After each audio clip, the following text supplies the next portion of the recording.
I wonder what the first picture of Jesus you ever saw was. What was the picture? Well, what did he look like? And how did that first picture of Jesus influence you and impact you? Or if you were asked to draw a picture of Jesus today, for those of you who are a little bit artistic, what would Jesus look like? What would you draw? What kind of picture of Jesus would you shape? You might have heard the funny story of the little boy in Sunday school, and all the kids were drawing, and one of the teachers came up to this little boy and said, "So what are you drawing?" He says, "I'm drawing God." The teacher was a bit shocked and said, "You can't do that. No one knows what God looks like." The little boy was not intimidated. He says, "Well, they will when I'm done." So what kind of picture would you draw of Jesus? You know, there are many pictures of Jesus that have been painted and drawn over the centuries, all presenting a bit of a different view of what people think Jesus is like to them. And so I want to give you a little bit of a tour of some pictures of Jesus. First picture coming up on the screen right now. This is called Light of the World. It was painted by an Englishman named William Holman Hunt back in the 1850s, long time ago. You'll notice that Jesus is standing outside an old wooden door, and there's a bit of a stone archway. It's kind of a dark scene based on Revelations 3:20, where Jesus is knocking on the door of the church of Laodicea. If you look close, Jesus is a little bit feminine. He's wearing a silk ball gown. He has a red cape, blonde hair, and a golden crown. Some people have called this the bearded lady Jesus. He looks kind of English, doesn't he? It doesn't look Middle Eastern. He's a bit more like King Arthur, I'd say. But you know, this image right here of Jesus had massive popularity. In fact, thousands of cards and copies were printed, and it's had a huge influence, particularly on the Western perception of Jesus. Is this your picture of Jesus? Do you think this is what Jesus looks like? Kind of the perfect gentleman, just knocking quietly on the door. Some people find it beautiful, but is it accurate? Is this Jesus? There's a sense of serenity and gentleness and peace. The trouble with Jesus, if you've ever read the Gospels, is Jesus gets a little annoyed at times. Have you noticed that? Yeah, he gets a bit ticked off. He's got some passion. In fact, some stories in the Gospels, you realize Jesus probably wouldn't even win the Christian Conduct Award at most Christian schools. Sorry, just a thought. So is this the real Jesus? Is this what Christmas is all about? Well, let's look at another picture of Jesus coming up right now. I call this Spooky Jesus. Spooky Jesus. You know, some of the pictures of Jesus are very ethereal. Come on, you know what I'm talking about? Transcendent. They have halos and auras, emphasizing Jesus' godlikeness, his divinity. You'll often see pictures like this on stained glass windows, on magnificent cathedrals. They're very divine, very otherworldly. Is this the real Jesus? Of course, the trouble with these spooky pictures is they kind of take us away from the humanity of Jesus that we see in the gospel stories. How many know Jesus wept at the death of a friend? Jesus felt emotions like grief and anger as well as joy. God became man in Jesus, fully human. He feels, he understands, he's near to us because he's one of us. This kind of ethereal Jesus kind of feels a bit distant. Doesn't seem really in touch with our ordinary lives. Is this the picture of Jesus that you have, or maybe the first one you saw? Let's look at another picture of Jesus. Coming up now is the ordinary man Jesus. And for many Westerners today, particularly in our universities, Jesus was just an ordinary Galilean man. There was nothing kind of divine about him or godlike. He wasn't God. Maybe a religious guru, maybe a good teacher. This view kind of domesticates Jesus, makes him fairly safe, doesn't really require much of us. Of course, the trouble with Jesus is he actually acknowledged that he was the Son of God. According to the gospel writers, Peter said, "You're the Christ, the Son of the living God," and Jesus affirmed that view. And as C.S. Lewis very wisely said, when Jesus is acknowledging his identity as the Son of God, he's either lying, like he's really not the Son of God, but he's pretending to be, or he's deceived, is a lunatic, thinking he's someone, but he's not really them, or he really is the Lord of all. You can't have any other option. Of course, if Jesus was a liar, how many know most people wouldn't die for a lie? Come on, work with me. I mean, if he was kind of lying and they were crucifying him because he claimed to be God, you'd think just before they nailed him to the cross, he jumped up and said, hey, I'm only kidding, guys. I mean, who would die for a lie? Seriously. Was he a liar? Was he a lunatic? Was he deranged? Was he thinking he's someone that he wasn't really, like me kind of thinking I'm Michael Jordan? Well, how could someone who's a lunatic say the incredibly wise things Jesus said and remain so calm under pressure? Jesus, I don't think, was a liar. He wasn't a lunatic. So the only other option is he really is what he said he is, the Son of God. So the ordinary man Jesus just kind of brings Jesus down to our level, but it ignores the fact that Jesus had some amazing aspects of God shining through who he was. Let's look at another picture of Jesus as we take a little tour here. How about revolutionary Jesus? Meek and mild, as if. You know, Jesus wasn't liked. Religious leaders wanted him dead. You know, nobody would have bothered with a bearded lady Jesus or a spooky Jesus or an ordinary Galilean man Jesus. But these religious leaders saw Jesus as a threat to their institutional religion, a blasphemer, a heretic, a false teacher. Jesus was seen as extremist, radical, revolutionary. And so some people, this is their picture of Jesus. It's been painted as a hero for the cause. You know, kind of like a Holy Ghost Rambo or William Wallace. Now, Jesus did come to bring transformation, but how many know his kingdom was very different than the kingdom of this world that's about using force and guns and might? And Jesus actually said, love your enemy. Do good to those that are actually being harsh and mean to you. Jesus had a very different approach to his revolution. So this picture just kind of jars a little bit. Couple more pictures. Are we doing all right tonight? Yeah, I'm having fun anyway. How about hashtag bless Jesus? Come on, hashtag bless Jesus. Is this your view of Jesus? It's pretty popular today. Come on, rub those rosemary beads, say praise Jesus, and the blessing's on the way. A life free of problems, challenges, full of love, peace, and joy, with loads of wealth, health, and prosperity. You are divinely favored, fortunate, living under the spout where the glory comes out. It's one of my dad's old little poems. Is this the real Jesus? You know, is following Jesus a guarantee to a life of blessing and prosperity and every day is a sunny day?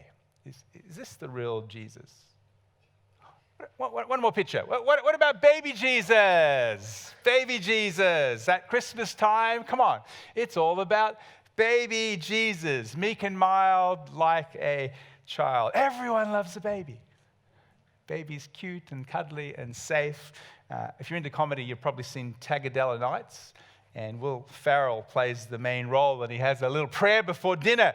But he prays to tiny baby Jesus, his preference to teenage Jesus and grown-up Jesus. He likes little baby Jesus, you know. It's kind of a funny line, but you know what? We live in a world where people like to just keep Jesus as a baby. Just kind of keep him in the manger. He's cute, he's cuddly, he's not bothering with my life. And so is this the real Jesus? Are we confused yet? No, good, all right. You know, the pictures we have of Jesus actually shape our lives. They influence our beliefs and our behavior. And so if we've got the wrong picture, then we end up following something that's actually not accurate.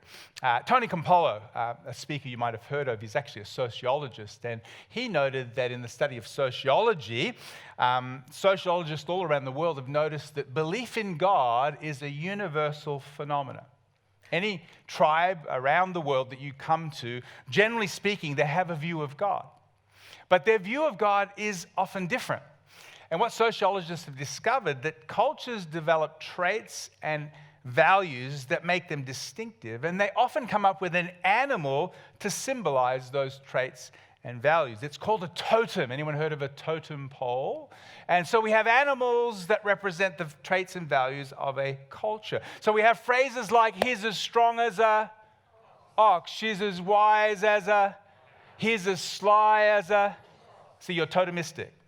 You got it. We use animals as totem, as symbols of traits and values. And so what sociologists discovered is over time, people choose the animal to represent the traits that they value. Then they begin worshiping the animal. So the agricultural people will worship the sun and the rain. The ocean people will worship the sea and the moon. And sociologists conclude if people end up worshiping a deity that is nothing more than a symbolic representation of their own traits and values, what are they really worshiping? And sociologists often say religion is a process whereby people end up worshiping symbolic representation of themselves. It is the group worshiping itself. As George Bernard Shaw once said, God created us in his image, and we decided to return the favor. So, are we worshiping the real image, the real Jesus? Or are we worshiping a Jesus of our own making? Is Jesus just a blank canvas for us to go, well, I want him to be this, or I like this? Or are we seeing an accurate picture of Jesus? I think this Christmas we need to tear up all the man-made pictures and begin to see Jesus as he really is. Daring, radical, strange, wonderful, marvelous, unsettling, disturbing, caring, yet powerful and wild God in human form. I think that's one of the reasons why we should read the Gospels over and over, because the Gospel writers sought to paint an accurate picture of Jesus. We're going to look at a very small cameo from the Gospel of Luke together tonight. Luke was a doctor. How many know doctors are very pedantic? They're into detail. They like accuracy. And Luke spent a lot of time interviewing people, talking to eyewitnesses. He wanted to make sure his story of Jesus was an accurate one. And I want to just let us look at one little picture he paints of Jesus. Here it comes now in Luke 15, verses 1 to 2. You want to know what the real Jesus is like? Here's a snapshot. Here's a little movie of Jesus as he really is. Luke says this: tax collectors and other notorious sinners often came to Jesus to teach. This made the Pharisees and teachers of religious law complain. One translation says mutter. Complain that Jesus was associating with such sinful people, even eating with them. It's quite a profound picture, isn't it? It's, I find, quite challenging. In fact, if you summarize this little picture of Jesus, Luke is saying this: Jesus attracted irreligious people. They loved hanging out with him. Second part of his observation: Jesus annoyed religious people. He ticked them off. He repelled them. They didn't like being around him. That's the real Jesus. Now, fast forward 2,000 years and look at the church all around the world today. Generally speaking, how many know most irreligious people want nothing to do with the church? Come on, let's be honest. And churches, not Bayside, but other churches, often attract religious people. Am I being honest? Something's wrong. Either we've got the wrong Jesus or we're not representing him well. Because Jesus actually attracted the religious. They love to hang around him. So, what does all this mean? As a result of the criticism of religious people getting ticked off about how Jesus was living his life, he told a story about a lost sheep. You know the story. It's a parable, Luke 15.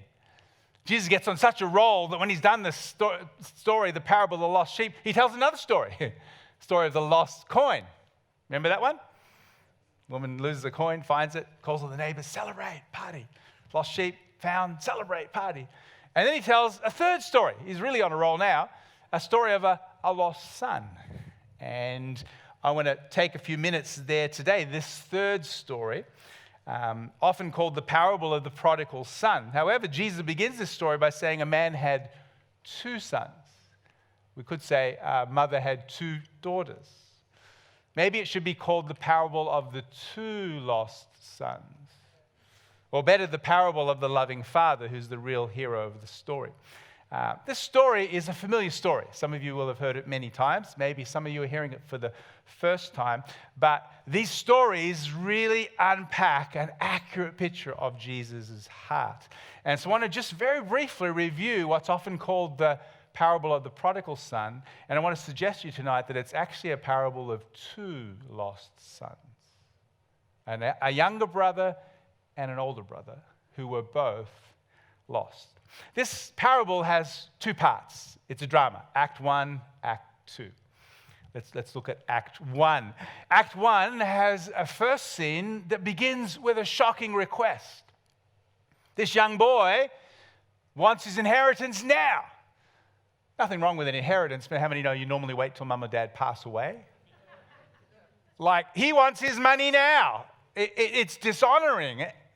It's a shocking story. And then what's more shocking is the father, instead of kicking the son out of the house, because of the disrespect, he actually divides his inheritance. And in great patience and love, he gives the younger son his inheritance. This is a shock to the listeners. This son's behavior is outrageous, ungrateful, selfish, has no concern for the father, and yet the father is loving and kind and gives the boy his inheritance. The second scene, this boy heads off to a far country. He wastes his money with wild living, out of control, playing hard, partying hard. Eventually he hits the wall and he ends up in the mud with the pigs. Not a great place for a young Jewish boy. He comes to his senses. He comes up with a plan. I'm going to go back to my dad. I'm going to say I was wrong. I'm not even worthy to be your son. He's got this speech ready. He's humbling himself and he starts heading home. The third scene is also dramatic. As the boy's nearing home, the father sees him a long way off and runs to the boy. Middle Eastern men didn't run. Lord of the Manor didn't pick up their garments and run. This father's running, putting aside his dignity. He shows emotion. He embraces his son. This is a cultural surprise. And the boy starts his speech. The father interrupts him, says, get the robe, get the ring, get the shoes. Robe representing honor, ring, authority, shoes, freedom. This boy's restored to full standing. Then there's a feast, there's a celebration, there's a fattened calf. In that culture, meat was a delicacy. A calf, we're talking mega money. This rarely happened. The whole village was coming around for this party, this celebration. There's music, there's dancing. This boy's restored to the family. What a scene. And it's a startling message. If you've ever heard the parable of the prodigal son, doesn't matter how far you've wandered, doesn't matter what you've done, God's grace is bigger. Think of all the things that dad could have said to the boy as he ran towards him like, where's the money? Man, you smell like a pig. Hope you learned your lesson. Hope you didn't get anyone pregnant. Think of all the stuff that he could have said. I'm sure there was some conversations later on, but right now it's about grace and love and forgiveness. And this is a message of the lavish grace of God. Before the son cleans up his act, before his speech, here's this lavish, unearned love, acceptance. No sin is a match for God's grace. It's a great story, isn't it? But that's only Act 1 in the drama. We then move to Act 2. The older brother is totally unaware of everything that just happened.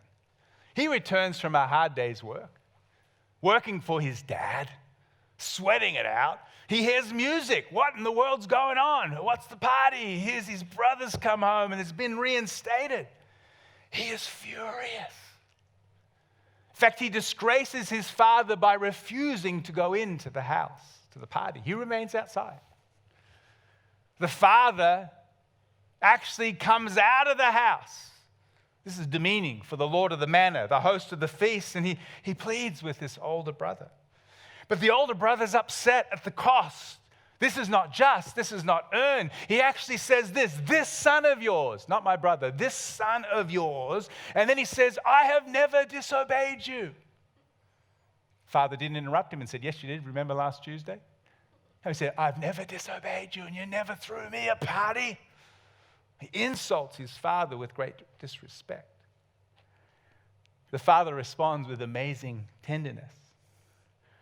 He's unexpectedly gracious. He says, all I have is yours, and you are always with me. We can throw a party anytime. And he pleads with the older brother to come back in. Remember, Jesus is up to his third story now. The listeners are on the edge of their seats. Will the older brother come back in? Will the two brothers be reconciled? Will the family reunite? And Jesus does a mic drop and he walks off stage. You ever watch one of those movies where it says, to be continued, and you don't know what's happening? That's what Jesus does. It's a shock. It's unfinished. Now, to understand this story of two brothers, a younger and older, you've got to understand the context. Tax collectors and other notorious sinners came to listen to Jesus. Which brother in the story represented them? The younger brother. Then the Pharisees and teachers of religious law complained. Which brother in the story represents them? To understand the parable, you need to know the context.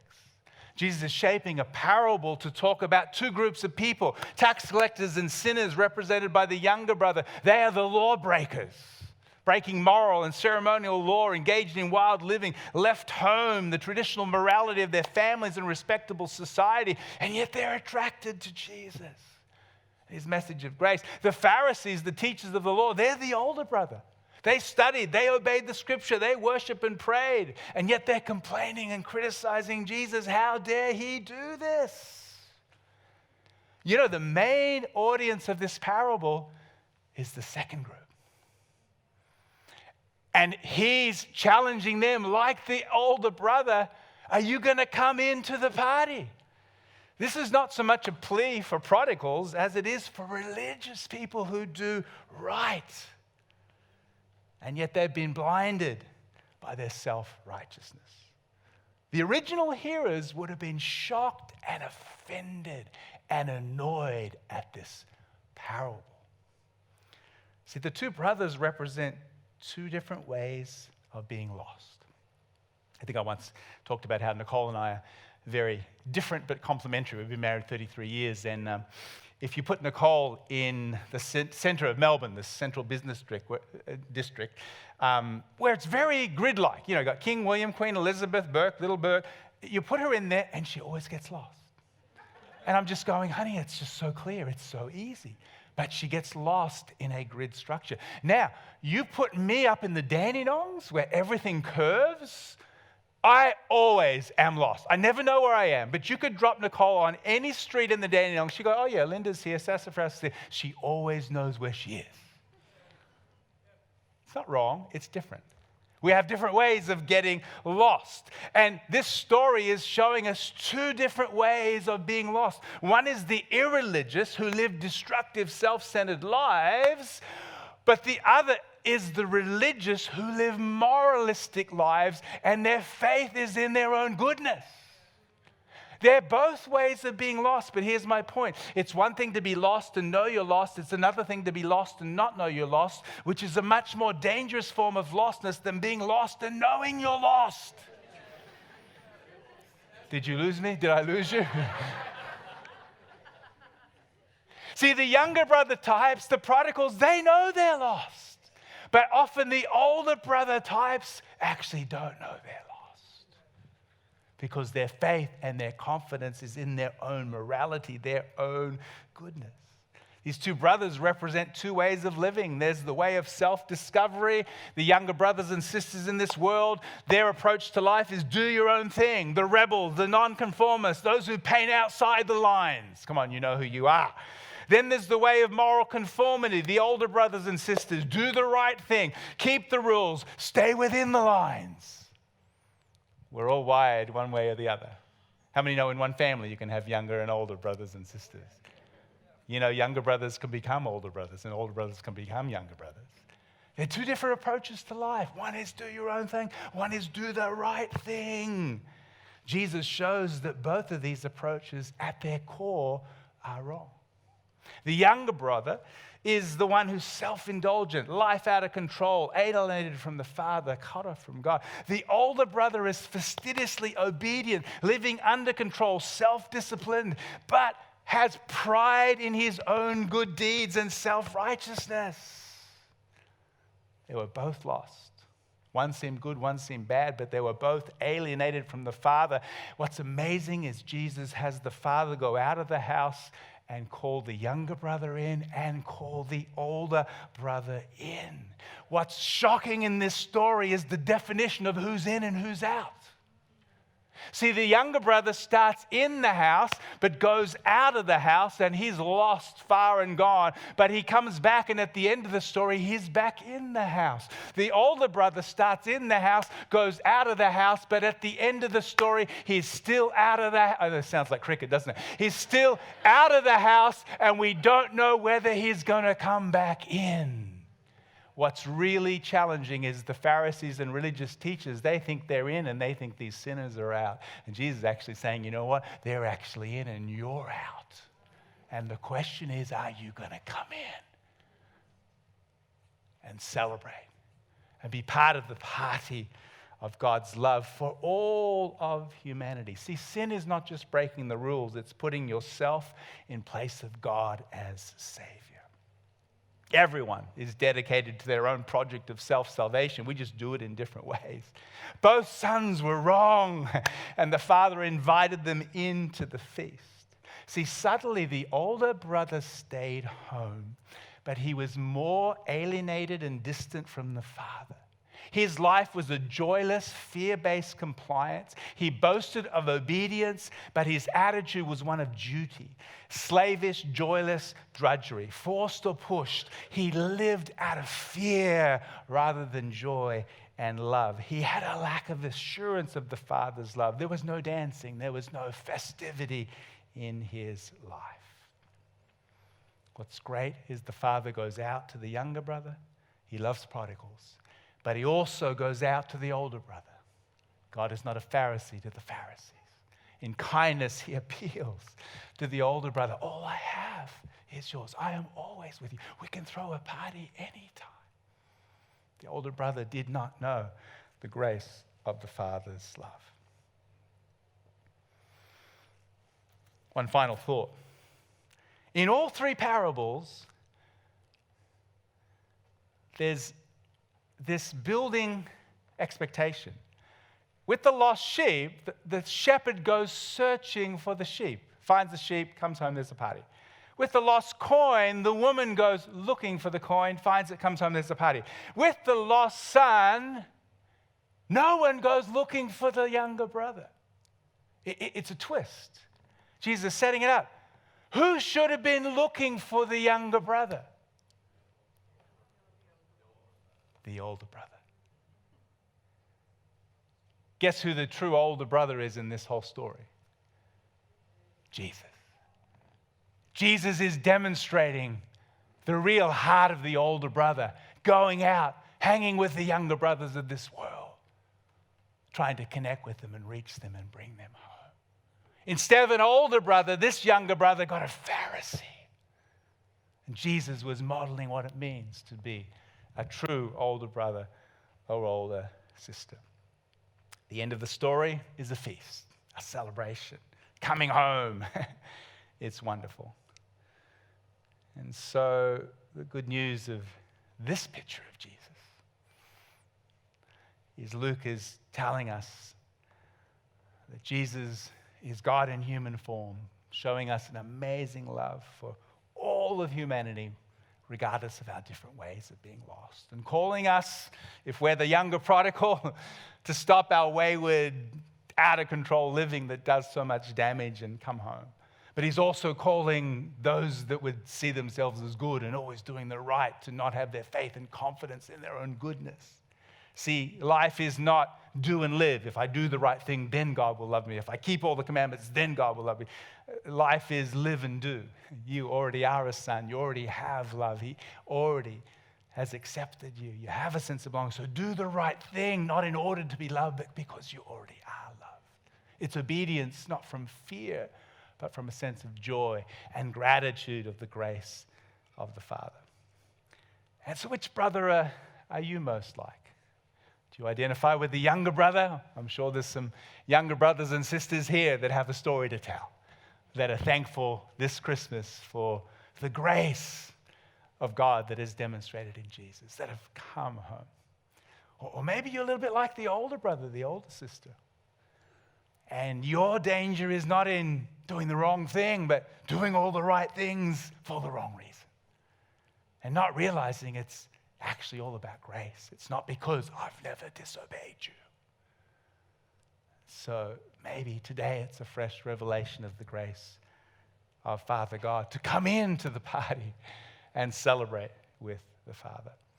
And finally, as we go out this week, may we all be a little bit more like Jesus and be the true older brother, the true older sister that doesn't stand aloof and doesn't stand distant, but goes out into this world of people that are lost in many different ways, who need to know the incredible grace of God. I think this story is one of the truest pictures of the gospel. Jesus brings good news for all of us, wherever we may be. Amen?